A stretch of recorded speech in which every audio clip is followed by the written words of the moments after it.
नमस्कार दोस्तों, आप सुन रहे हैं ऑडियो ज्ञान हिंदी। आज हम लेकर आए हैं महान कथाकार मुंशी प्रेमचंद की एक बहुत ही प्रेरणादायक और आत्मसम्मान से भरी कहानी, इस्तीफा। यह कहानी एक ऐसे साधारण बाबू लाला फतेहचंद की है जो वर्षों तक अपमान सहते रहते हैं, लेकिन जब उनकी इज्जत पर चोट पड़ती है तो उनके अंदर का साहस जाग उठता है और वह अन्याय के खिलाफ खड़े हो जाते हैं। यह कहानी हमें सिखाती है कि इंसान के लिए सबसे बड़ी चीज उसकी इज्जत और आत्मसम्मान होती है। तो आइए सुनते हैं मुंशी प्रेमचंद की प्रसिद्ध कहानी, इस्तीफा। दफ्तर का बाबू एक बेजबान जीव है। मजदूरों को आंखें दिखाओ तो वह त्योरियों बदलकर खड़ा हो जाएगा। कुली को एक डांट बताओ तो सिर से बोझ फेंक कर अपनी राह लेगा। किसी भिखारी को दुत्कारो तो वह तुम्हारी ओर गुस्से की निगाह से देखकर चला जाएगा।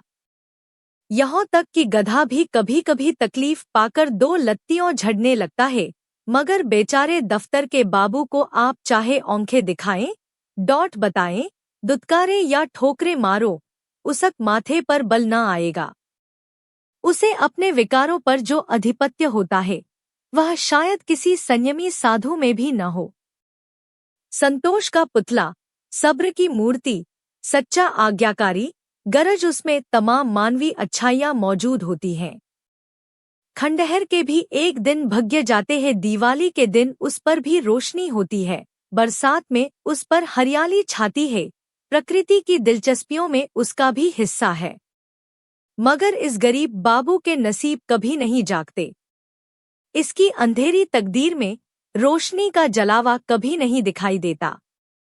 इसके पीले चेहरे पर कभी मुस्कुराहट की रोशनी नजर नहीं आती।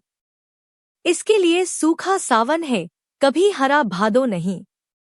लाला फतेहचंद ऐसे ही एक बेजबान जीव थे। कहते हैं मनुष्य पर उसके नाम का भी असर पड़ता है। फतेहचंद की दशा में यह बात यथार्थ सिद्ध न हो सकी। यदि उन्हें हारचंद कहा जाए तो कदाचित यह अत्युक्ति न होगी। दफ्तर में हार, जिंदगी में हार, मित्रों में हार, जीतन में उनके लिए चारों ओर निराशा ही थी। लड़का एक भी नहीं, लड़कियों ती, भाई एक भी नहीं, भौजाइयों दो, गौंठ में कौड़ी नहीं, मगर दिल में आया और मुरव्वत, सच्चा मित्र एक भी नहीं। जिससे मित्रता हुई उसने धोखा दिया, इस पर तंदुरुस्ती भी अच्छी नहीं। 32 साल की अवस्था में बाल खिचड़ी हो गए थे। आंखों में ज्योंती नहीं, हाजमा चौपट, चेहरा पीला, गाल चिपके, कमर झुकी हुई, न दिल में हिम्मत, न कलेजे में ताकत। 9 बजे दफ्तर जाते और 6 बजे शाम को लौट कर घर आते। फिर घर से बाहर निकलने की हिम्मत न पड़ती। दुनिया में क्या होता है इसकी उन्हें बिल्कुल खबर न थी। उनकी दुनिया लोक परलोक जो कुछ था, दफ्तर था। नौकरी की खैर मनाते और जिंदगी के दिन पूरे करते थे। न धर्म से वास्ता था, न दीन से नाता, न कोई मनोरंजन था, न खेल। ताश खेले हुए भी शायद एक मुद्दत गुजर गई थी। जाड़ों के दिन थे। आकाश पर कुछ कुछ बादल थे। फतेहचंद 5:30 बजे दफ्तर से लौटे तो चिराग जल गए थे। दफ्तर से आकर वह किसी से कुछ न बोलते, चुपके से चारपाई पर लेट जाते और 15-20 मिनट तक बिना हिले-डुले पड़े रहते। तब कहीं जाकर उनके मुंह से आवाज निकलती। आज भी प्रतिदिन की तरह वे चुपचाप पड़े थे कि एक ही मिनट में बाहर से किसी ने पुकारा। छोटी लड़की ने जाकर पूछा तो मालूम हुआ कि दफ्तर का चपरासी है। शारदा पति के मुंहात धाने के लिए लोटा गिलास मांझ रही थी। बोली, उससे कह दे क्या काम है, अभी तो दफ्तर से आए ही है और बुलावा आ गया है। चपरासी ने कहा है, अभी फिर बुला लाओ, कोई बड़ा जरूरी काम है। फतेहचंद की खामोशी टूट गई। उन्होंने सिर उठाकर पूछा, क्या बात है? शारदा बोली, कोई नहीं, दफ्तर का चपरासी है। फतेहचंद ने सहम कर कहा, दफ्तर का चपरासी। क्या साहब ने बुलाया है? शारदा बोली, हाँ, कहता है साहब बुला रहे हैं। यहो कैसा साहब है तुम्हारा, जब देखा बुलाया करता है। सबेरे के गए अभी मकान लौटे हो, फिर भी बुलाया आ गया। फतेहचंद न संभल कर कहा, जरा सुन लूं, किस लिए बुलाया है? मैंने सब काम खत्म कर दिया था, अभी आता हूँ। शारदा बोली, जरा जलपान तो करते जाओ, चपरासी से बातें करने लगोगे तो तुम्हें अंदर आने की याद भी न रहेंगी। यह कहकर वह एक प्याली में थोड़ी सी दालमोट और सेव लाई। फतेहचंद उठकर खड़े हो गए, किंतु खाने की चीजें देखकर चारपाई पर बैठ गए और प्याली की ओर चाव से देखकर चारपाई पर बैठ गए और प्याली की ओर चाव से देखकर डरते हुए बोले, लड़कियों को दे दिया है न? शारदा ने आंखें चढ़ाकर कहा, हाँ, दे दिया है, तुम तो खाओ। इतने में छोटी में चपरासी ने फिर पुकार, बाबूजी, हमें बड़ी देर हो रही है। शारदा बोली, कह क्यों नहीं देते कि इस वक्त न आएंगे? फतेहचंद ने जल्दी जल्दी दालमोट की 2-3 फंकियों लगाई, एक गिलास पानी पिया और बाहर की तरफ दौड़े। शारदा पान बनाती ही रह गई। चपरासी ने कहा, बाबूजी, आपने बड़ी देर कर दी, अब जरा लपक लिए, नहीं तो जाते ही डॉट बताएगा। फतेहचंद ने 2 कदम दौड़कर कहा, चलेंगे तो भाई आदमी ही की तरह, चाहे डॉट लगाएं या दौंत दिखाएं, हमसे दौड़ा नहीं जाता, बंगले ही पर है न? चपरासी ने कहा, भला वह दफ्तर क्यों आने लगा? बादशाह है कि दिल लगी? चपरासी तेज चलने का आदी था। बेचारे बाबू फतेहचंद धीरे धीरे जाते थे।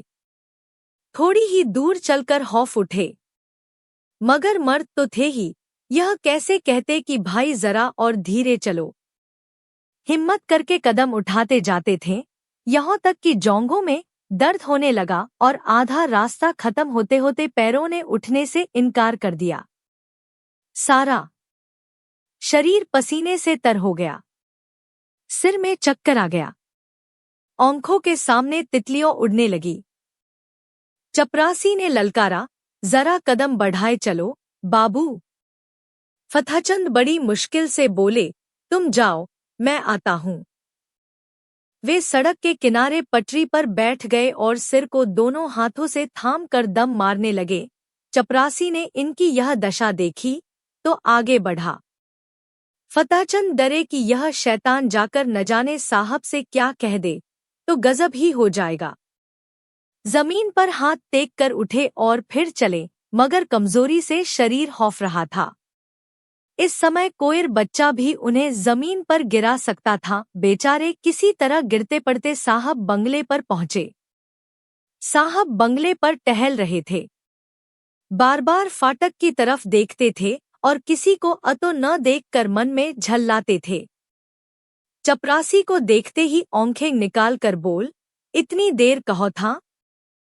चपरासी ने बरामदे की सीढ़ी पर खड़े खड़े कहा, हुजूर, जब वह आए तब तो मैं दौड़ा चला आ रहा हूँ। साहब ने पैर पटक कर कहा, बाबू क्या बोला? चपरासी ने कहा, आ रहे हैं हुजूर, घंटा भर में तो घर में से निकले। इतने में फतेहचंद अहाते के तार के अंदर से निकलकर वहां पहुंचे और साहब को सिर झुककर सलाम किया। साहब ने कड़कर कहा, अब तक कहाँ था? फतेहचंद ने साहब का तमतमाया चेहरा देखा तो उनका खून सूख गया। बोले, हुजूर, अभी अभी तो दफ्तर से गया हूँ। ज्यों ही चपरासी ने आवाज दी, हाजिर हुआ। साहब बोला, झूठ बोलता है, झूठ बोलता है, हम घंटे भर से खड़ा है। फतेहचंद ने कहा, हुजूर, मैं झूठ नहीं बोलता। आने में जितनी देर हो गई होस, मगर घर से चलेन में मुझे बिल्कुल देर नहीं हुई। साहब ने हाथ की छड़ी घुमाकर कहा, चुप रह सुअर, हम घंटा भर से खड़ा है, अपना कान पकड़ो। फतेहचंद ने खून की घंट पीकर कहा, हुजूर मुझे 10 साल काम करते हो गए, कभी। साहब बोला, चुप रह सुअर, हम कहता है कि अपना कान पकड़ो। फतहचंद ने कहा, जब मैंने कोई कसूर किया हो। साहब बोला, चपरासी, इस सुअर का कान पकड़ो। चपरासी ने दबी जबान से कहा, हुजूर, यह भी मेरे अफसर है, मैं इनका कान कैसे पकड़ूं? साहब बोला, हम कहता है, इसका कान पकड़ो, नहीं हम तुमको हंटरों से मारेगा। चपरासी ने कहा, हुजूर, मैं यहाँ नौकरी करने आया हूँ, मार खाने नहीं। मैं भी इज्जतदार आदमी हूँ। हुजूर, अपनी नौकरी ले लें। आप जो हुक्म दे वह बजा लाने को हाजिर हूँ, लेकिन किसी की इज्जत नहीं बिगाड़ सकता। नौकरी तो 4 दिन की है, 4 दिन के लिए क्यों जमाने भर से बिगाड़ करें। साहब अब क्रोध को न बर्दाश्त कर सके, हंटर लेकर दौड़े।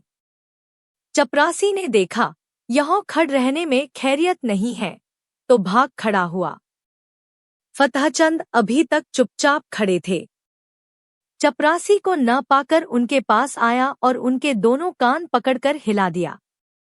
बोला, तुम सुअर गुस्ताखी करता है, जाकर ऑफिस से फाइल लाओ। फतहचंद ने कान हिलाते हुए कहा, कौन सा फाइल? तुम बहरा है, सुनता नहीं? हम फाइल मांगता है। फतहचंद ने किसी तरह दिलेर होकर कहा, आप कौन सा फाइल मांगते हैं? साहब बोला, वही फाइल जो हम मांगता है, वही फाइल लाओ। अभी लाओ। बेचारे फतहचंद को अब और कुछ पूछने की हिम्मत न हुई। साहब बहादुर एक तो यूं ही तेजमिजाज थे, इस पर हुकूमत का घमंड और सबसे बढ़कर शराब का नशा। हंटर लेकर पिल पड़ते तो बेचार क्या कर लेते। चुपके से दफ्तर की तरफ चल पड़े। साहब ने कहा, दौड़ कर जाओ, दौड़ो। फतहचंद ने कहा, हुजूर, मुझसे दौड़ा नहीं जाता। साहब बोला, ओ, तुम बहुत सुस्त हो गया है, हम तुमको दौड़ना सिखाएगा। दौड़ो। पीछे से धक्का देकर, तुम अब भी नहीं दौड़ेगा। यह कहकर साहब हंटर लेने चले। फतहचंद दफ्तर के बाबू होने पर भी मनुष्य ही थे। यदि वह बलवान होते तो उस बदमाश का खून पी जाते। अगर उनके पास कोई हथियार होता तो उस पर परूर चला देते, लेकिन उस हालत में तो मार खाना ही उनकी तकदीर में लिखा था। वे बेतहाश भागे और फाटक से बाहर निकलकर सड़क पर आ गए। फतहचंद दफ्तर न गए। जाकर करते ही क्या? साहब ने फाइल का नाम तक न बताया। शायद नशा में भूल गया। धीरे धीरे घर की ओर चले, मगर इस बेइज्जती ने पैरों में बेड़ियासी डाल दी थी। माना कि वह शारीरिक बल में साहब से कम थे, उनके हाथ में कोई चीज भी न थी, लेकिन क्या वह उसकी बातों का जवाब न दे सकते थे? उनके पैरों में जूते तो थे, क्या वह जूते से काम न ले सकते थे? फिर क्यों उन्होंने इतनी जिल्लत बर्दाश्त की? मगर इलाज की क्या था? यदि वह क्रोध में उन्हें गोली मार देता तो उसका क्या बिगड़ता? शायद 1-2 महीने की सादी कैद हो जाती। संभव है 200-400 रुपए जुर्माना हो जात, मगर इनका परिवार तो मिट्टी में मिल जाता। संसार में कौन था जो इनके स्त्री बच्चों की खबर लेता? वह किसके दरवाजे हाथ फैलाते? यदि उसके पास इतने रुपए होते जिसे उनके कुटुंब का पालन हो जाता, तो वह आज इतनी जिल्लत न सहते। या तो मर ही जाते या उस शैतान को कुछ सबक ही दे देते। अपनी जान का उन्हें डर न था। जिंदगी में ऐसा कौन सुख था जिसके लिए वह इस तरह डरते? ख्याल था सिर्फ परिवार के बर्बाद हो जाने का। आज फतहचंद को अपनी शारीरिक कमजोरी पर जितना दुख हुआ उतना और कभी न हुआ था। अगर उन्होंने शुरू ही से तंदुरुस्ती का ख्याल रखा होता, कुछ कसरत करते रहते, लकड़ी चलाना जानते होते, तो क्या इस शैतान की इतनी हिम्मत होती कि वह उनका कान पकड़ता? उसकी आंखें निकला लेते। कम से कम दन्हे घर से एक छुरी लेकर चलना था, और न होता तो दो चार हाथ जमाते ही पीछे देखा जाता, जेल जाना ही तो होता या और कुछ। वे ज्यों-ज्यों आगे बढ़ते थे, त्यों-त्यों उनकी तबीयत अपनी कायरता और बोदेपन पर और भी झल्लाती थी। अगर वह उचक कर उसके दो चार थप्पड़ लगा देते तो क्या होता, यही न कि साहब के खानसामे बैरे सब उन पर पिल पड़ते और मारते मारते बेदम कर देते। बाल बच्चों के सिर पर जो कुछ पड़ती। साहब को इतना तो मालूम हो जाता कि गरीब को बेगुनाह जलील करना आसान नहीं। आखिर आज मैं मर जाऊं तो क्या हो? तब कौन मेरे बच्चों का पालन करेगा?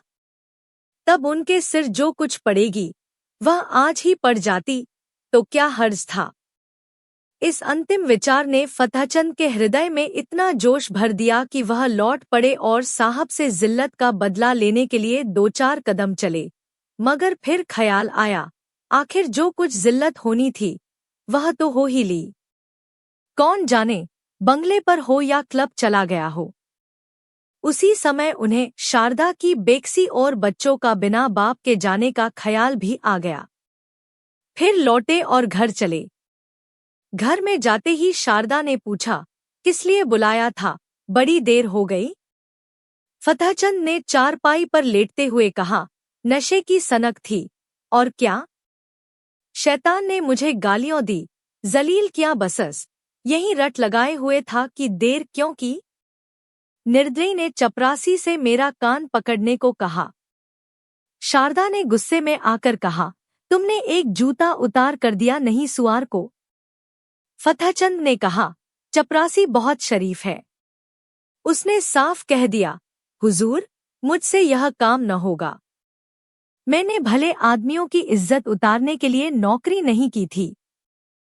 वह उसी वक्त सलाम करके चला गया। शारदा बोली, यही बहादुरी है, तुमने उस साहब को क्यों नहीं फटकारा?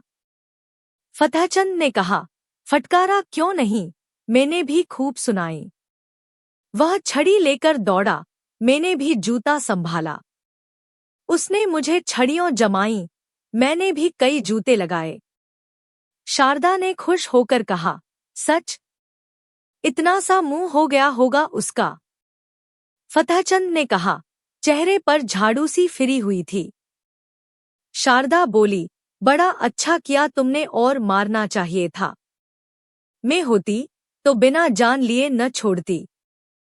फतहचंद ने कहा, मार तो आया हूं, लेकिन अब खैरियत नहीं है। देखो क्या नतीजा होता है। नौकरी तो जाएगी ही, शायद सजा भी काटनी पड़े। शारदा बोली, सजा क्यों काटनी पड़ेगी? क्या कोई इंसाफ करने वाला नहीं है? उसने क्यों गालियां दी, क्यों छड़ी जमाई?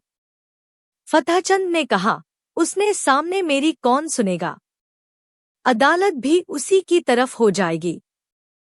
शारदा बोली, हो जाएगी, हो जाए, मगर देख लेना अब किसी साहब की यह हिम्मत न होगी कि किसी बाबू को गालियां दे बैठे। तुम्हें चाहिए था कि ज्यों ही उसके मुंह से गालियां निकली, लपक कर एक जूता रसीदत कर देते। फतहचंद ने कहा, तो फिर इस वक्त जिंदा लौट भी न सकता, जरूर मुझे गोली मार देता। शारदा बोली, देखी जाती। फतहचंद ने मुस्कराकर कहा, फिर तुम लोग कहाँ जाती? शारदा बोली, जहां ईश्वर की मर्जी होती। आदमी के लिए सबसे बड़ी चीज इज्जत है। इज्जत गंवा कर बाल बच्चों की परवरिश नहीं की जाती। तुम उस शैतान को मार का आए होते तो मैं करूर से फूली नहीं समाती। मार खाकर उठते तो शायद मैं तुम्हारी सूरत से भी घृणा करती। यों जबान से चाहे कुछ न कहती, मगर दिल से तुम्हारी इज्जत जाती रहती। अब जो कुछ सिर पर आएगी, खुशी से झेल लूंगी। कहाँ जाते हो? सुनो सुनो, कहाँ जाते हो? फतहचंद दीवाने होकर जोश में घर से निकल पड़े। शारदा पुकारती रह गई। वह फिर साहब के बंगले की तरफ जा रहे थे। डर से सहमे हुए नहीं, बल्कि गरूर से गर्दन उठाए हुए। पक्का इरादा उनके चेहरे से झलक रहा था। उनके पैरों में वह कमजोरी, आंखें में वह बेकसी न थी। उनकी काया पलट सी हो गई थी। वह कमजोर बदन, पीला मुखड़ा, दुर्बल बदन वाला दफ्तर के बाबू की जगह अब मर्दाना चेहरा, हिम्मत भरा हुआ, मजबूत गठा और जवान था। उन्होंने पहले एक दोस्त के घर जाकर उसक डंडा लिया और अकड़ते हुए साहब के बंगले पर जा पहुंचे। इस वक्त 9 बजे थे। साहब खाने की मेज पर थे, मगर फतहचंद ने आज उनके मेज पर से उठ जाने का दंतजार न किया। खानसामा कमरे से बाहर निकला और वह चिक उठाकर अंदर गए। कमरा प्रकाश से जगमगा रहा था। जमीन पर ऐसी कालीन बिछी हुई थी जैसी फतहचंद की शादी में भी नहीं बिछी होगी। साहब बहादुर ने उनकी तरफ क्रोधित दृष्टि से देखकर कहा, तुम क्यों आया? बाहर जाओ, क्यों अंदर चला आया? फतहचंद ने खड़े खड़े डंडा संभाल कर कहा, तुमने मुझसे अभी फाइल मांगा था, वही फाइल लेकर आया हूं। खाना खा लो तो दिखाओ, तब तक मैं बैठा हूं।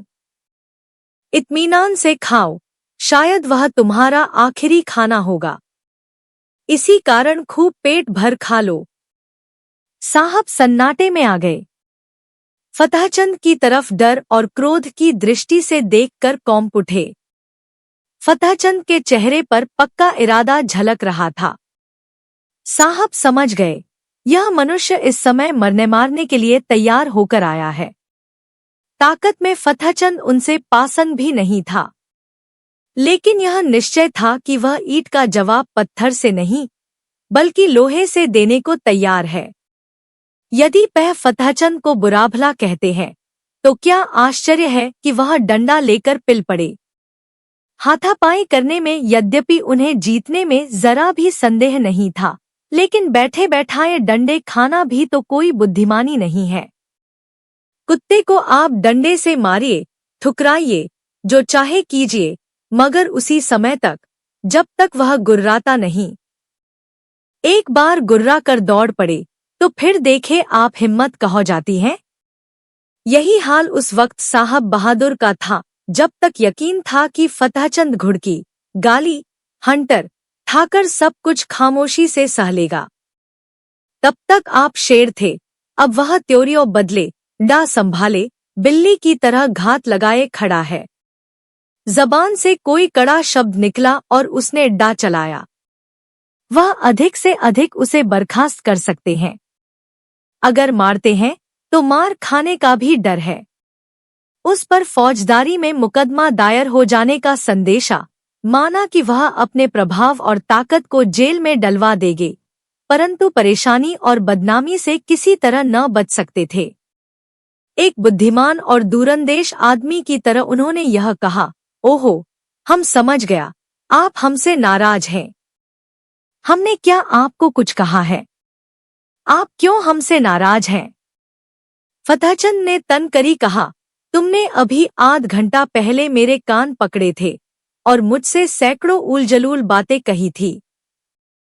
क्या इतनी जल्दी भूल गए? साहब बोला, मैंने आपका कान पकड़ा, आहा हा हा हा। क्या मजाक है? क्या मैं पागल हूं या दीवाना? फतहचंद ने कहा, तो क्या मैं झूठ बोल रहा हूं? चपरासी गवाह है, आपके नौकर चाकर भी देख रहे थे। साहब बोला, कब की बात है? फतहचंद ने कहा, अभी अभी, कोई आधा घंटा हुआ। आपने मुझे बुलवाया था और बिना कारण मेरे कान पकड़े और धक्के दिए थे। साहब बोला, ओ बाबूजी, उस वक्त हम नशा में था। बहरा ने हमको बहुत दे दिया था। हमको कुछ खबर नहीं। क्या हुआ माई गॉड? हमको कुछ खबर नहीं। फतहचंद ने कहा, नशा में अगर तुमने गोली मार दी होती तो क्या मैं मर न जाता? अगर तुम्हें नशा था और नशा में सब कुछ मुआफ है तो मैं भी नशे में हूं। सुनो मेरा फैसला, या तो अपने कान पकड़ो कि फिर कभी किसी भले आदमी के संग ऐसा बर्ताव न करोगे, या मैं आकर तुम्हारे कान पकड़ूंगा। समझ गए कि नहीं? इधर उधर हिलो नहीं। तुमने जगह छोड़ी और मैंने डंडा चलाया। फिर खोपड़ी टूट जाए तो मेरी खता नहीं। मैं जो कुछ कहता हूं वह करते चलो, पकड़ो कान। साहब ने बनावटी हंसी हंसकर कहा, वेल बाबूजी, आप बहुत दिल्लगी करता है। अगर हमने आपको बुरा बात कहता है तो हम आपसे माफी मांगता है। फतहचंद ने कहा, डंडा तौलकर नहीं, कान पकड़ो। साहब आसानी से इतनी जिल्लत न सह सके। लपककर उठे और चाहा कि फतहचंद के हाथ से लकड़ी छीन ले, लेकिन फतहचंद गाफिल न थे। साहब मेज पर से उठने न पाए थे कि उन्होंने डंडेन का भरपूर और तुला हुआ हाथ चलाया। साहब तो नंगे सिर थे ही, चोट सिर पर पड़ गई। खोपड़ी भन्ना गई। 1 मिनट तक सिर को पकड़े रहने के बाद बोले, हम तुमको बर्खास्त कर देगा। फतहचंद ने कहा, इसकी मुझे परवाह नहीं, मगर आज मैं तुमसे बिना कान पकड़ाए नहीं जाऊंगा। कसान पकड़कर वादा करो कि फिर किसी भले आदमी के साथ ऐसा बेअदबी न करोगे, नहीं तो मेरा दूसरा हाथ पड़ना ही चाहता है। यह कहकर फतहचंद ने फिर डंडा उठाया। साहब को अभी तक पहली चोट न भूली थी। अगर कहीं यह दूसरा हाथ पड़ गया तो शायद खोपड़ी खुल जाए। कान पर हाथ रखकर बोले, अब खुश हुआ? फिर तो कभी किसी को गाली न दोगे? कभी नहीं। अगर फिर कभी ऐसा किया तो समझ लेना मैं कहीं बहुत दूर नहीं हूं। अब किसी को गाली न देगा। अच्छी बात है, अब मैं जाता हूं। आपसे मेरा इस्तीफा है। मैं कल इस्तीफा में यह लिखकर भेजूंगा कि तुमने मुझे गालियां दी, इसलिए मैं नौकरी नहीं करना चाहता, समझ गए? साहब बोला, आप इस्तीफा क्यों देता है? हम तो बर्खास्त नहीं करता। फतहचंद ने कहा, अब तुम जैसे पाजी आदमी की मातहती नहीं करूंगा। यह कहते हुए फतहचंद कमरे से बाहर निकले और बड़े इत्मीनान से घर चले। आज उन्हें सच्ची विजय की प्रसन्नता का अनुभव हुआ। उन्हें ऐसी खुशी कभी नहीं प्राप्त हुई थी। यही उनके जीवन की पहली जीत थी। दोस्तों, यह थी महान लेखक मुंशी प्रेमचंद की प्रेरणादायक कहानी इस्तीफा। इस कहानी से हमें यह सीख मिलती है कि इंसान को अपनी इज्जत और आत्मसम्मान के लिए हमेशा खड़ा होना चाहिए। अगर आपको यह कहानी पसंद आई हो तो वीडियो को लाइक करें, अपने दोस्तों के साथ शेयर करें और ऐसे ही शानदार हिंदी साहित्य की कहानियां सुनने के लिए हमारे चैनल ऑडियो ज्ञान हिंदी को सब्सक्राइब जरूर करें। धन्यवाद। फिर मिलेंगे एक नई कहानी के साथ।